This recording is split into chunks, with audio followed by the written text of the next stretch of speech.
This is Brian with ScreenFiles.com interview. What I'm looking at today is 2020's Hellbound, a new series that premiered on Netflix last Friday, directed by Yeon, the director who directed Train to Busan, as well as its sequel, Train to Peninsula. And if there were one theme that could encompass the 6-episode series, first season, hopefully there's a second, of Hellbound, it's that what happens when people are confronted with the miraculous, with the incredible.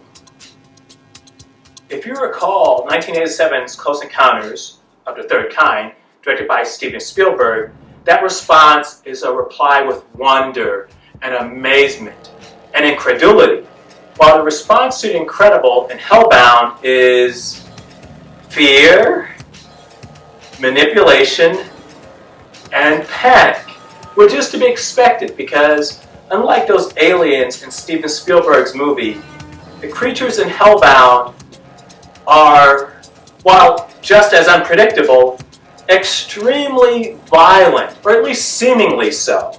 And I'll explain why I say that later.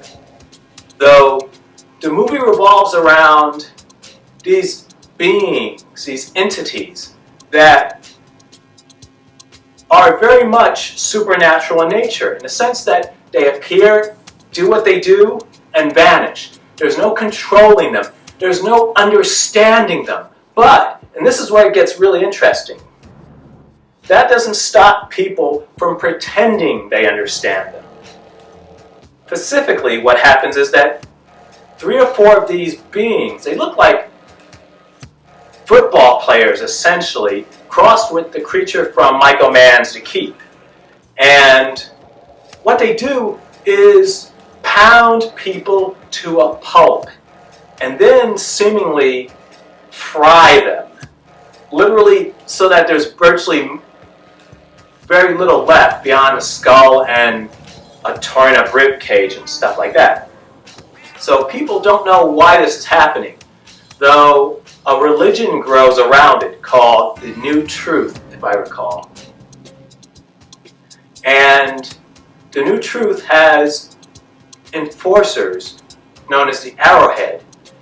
And this religion comes up almost spontaneously, and one person is its chairman. In later episodes, we come to understand that there's a decree given by this floating face, kind of like the head from Time Bandits, except for no head, just a face. It gives a decree to people saying you will die at this time. It may happen a few minutes from when it appears, it may happen years after it appears. There's no predicting who will receive a decree or when the decree will be enacted by these demonic entities. Only that it will happen. And there's also no predicting as to why, because no one really knows. The floating face says something to the effect of, you committed sins. The thing is, though, what this means in an individual context is almost meaningless because the creatures don't define what sinning means to them. It's really interesting, odd, I was going to say, but interesting. If only because, as I said, these entities don't define their purpose. They don't tell you why they do what they do. They don't tell you where they come from. But, and this is what makes, I think, this series most interesting, is that people form their own opinions. It's kind of like the internet, actually, in that people will take an incident knowing virtually nothing about the incident, only that it happened, and form an opinion of that incident. So, as I said, a whole cult called the New Truth forms around the coming of these entities, which are believed to be dispatching people from hell. And the whole cult's thing is to make people repent. But, as I said, they don't know why it's happening. No one knows why it's happening. No one even knows what's happening exactly. Though this cult gains power relatively quickly because these entities keep doing what they do for whatever reason. And people are willing to accept this and the word of the new truth because they don't know anything else. So they assume that it's something they're doing wrong in their lives. They're sinning, in other words. Though there's no evidence to support what that means. People just take it on faith. And so the new truth grows.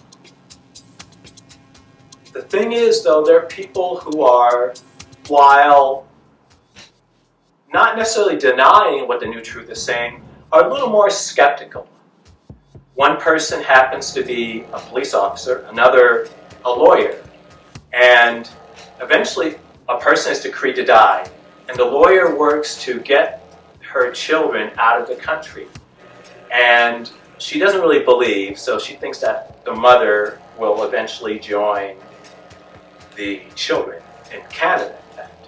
Though the reason she stays primarily is because the new truth makes an offer of quite a bit of money to film what happens to her.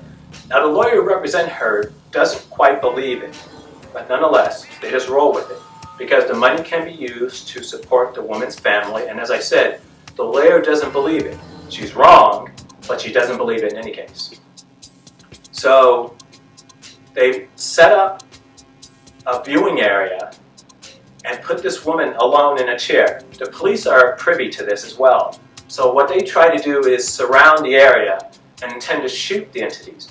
And that's what's also kind of enjoyable about this series, is that the police never treat this happening, which happens often, as anything more than a problem to be solved.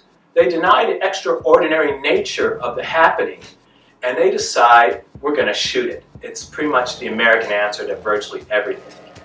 So in any case, the entities appear. And this is probably one of the most brutal television shows I've seen in a long time. Brutal in terms of its violence, because its violence is oftentimes not cartoon violence. By which I mean, if you've seen something like, let's say, Hellbound, and all the hooks come out and rip a person's flesh apart, that's kind of repulsive, visually speaking, but it's also silly. I mean, unless you fall into a tank of fish hooks, nothing like that is likely to happen to anyone. And therefore, you can look at it from the entertainment, special effects perspective, which actually makes it really fascinating. So in the case of Hellbound, there's a lot of violence of punching, hitting with pipes, and this type of thing. Violence that is not that unusual. As I mentioned earlier, these entities, when they first appear, they beat the living crap out of whomever is decreed to die. I mean, they pound them to a pulp. And the violence is very realistic looking. And it's just very much a brute force type of thing. But I find that much scarier than a lot of the more bloody violence you happen to see.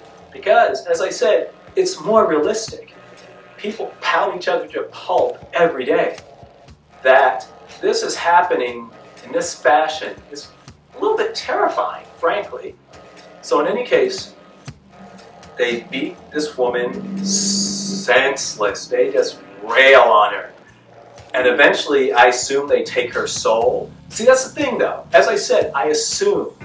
Because Yeon Soo-ho doesn't tell you why things are happening. And that's not an accident, and I applaud his bravery. All you know are what people think is happening, which, as anyone can tell you, is not typically reality in many cases. So the story proceeds on, and at some point, a period of, I want to say 5 or 6 years pass. And this is a weakness of the narrative. It doesn't tell you that. But there was a sign for a university, and at least it led me to believe that a certain amount of time had passed. Another thing that illustrates that point is that certain characters aren't present, such as the detective, though a certain amount of time has passed, and the new truth is more powerful than ever. The chairman is gone because he also received a decree, and so there's a new chairman, and he is more ruthless and more mean-spirited than the person he replaced. So he goes about using it as a tool for power. Arrowheads, essentially the enforcement arm of the new truth, have also grown in prominence. They're still underground, and there seems to be no connection to the new truth and its church. But the Arrowheads are the fist of the new truth, and they pretty much do what the church wants them to do. But a new group has entered the picture called Sobol, and Sobol tries to rescue people who have received a decree. Now, on the face of it, this is confusing, if only because these entities have been shown to be not only unstoppable, but unpredictable, in the sense that once you receive a decree, you are marked for dead. It may not come that minute, it may not come that year even, but at some point, these entities will come to take you. So how Sobol could take someone who's received a degree and set them up with a new identity doesn't make any sense to me. If only because, as I already said, we don't know why these events are happening. So that confuses me a little bit. Namely, how you can have resistance to the entities themselves. I can see it, a resistance to the new truth, which Sobol also acts as. But to the entities and hiding people, almost like an underground railroad in the case of slaves, I'm not quite understanding that. Though in any case, the narrative changes. So the detective vanishes, the lawyer we don't see till a little bit later. Now keep in mind, this is a 6-episode series. The lawyer we don't see till later in the series. Now the action is being moved forward by a producer who works for a network that's commissioned to produce a commercial for the new truth. At this point, I think the series has a bit of a drop, at least for me, in that it becomes a little harder to engage with because the people, particularly the detective, who you used to bring you into the story has vanished. It begins to spool up again when you understand what's happening with the producer. Namely, he and his wife recently had a child. The baby received a decree from the face, which doesn't make any sense really, because the baby can't sin. It's a baby. So this is interesting. And the leaders of the new truth find out about this child, and they have to get it, because if people find out about a baby literally not a week old, receiving a decree, that would undermine faith in their religion. Remember, I mentioned earlier that a lot of Hellbound revolves around people who don't know what the fuck is happening, but making it up as they go along. And this is no different. The new truth, its leaders, are only responding to the fact that this child potentially undermines their power, while the head of Sobol, who we learn is the lawyer from the earlier 3 episodes, she wants to film the baby receiving the decree, because this will alert people to the lie that is the new church. That's very interesting. Though the child not only survives the decree, which we have never seen in the 6 episodes thus far of this series, but someone comes back. Someone who is claimed by the entities returns. But that's the strength of this series, I think. It's that Yang Sung-ho has such faith in his material and where it's going, I would assume, that he doesn't give away why things are happening. You don't know why people are being taken by these entities, nor do you know why one was returned. It's fascinating stuff.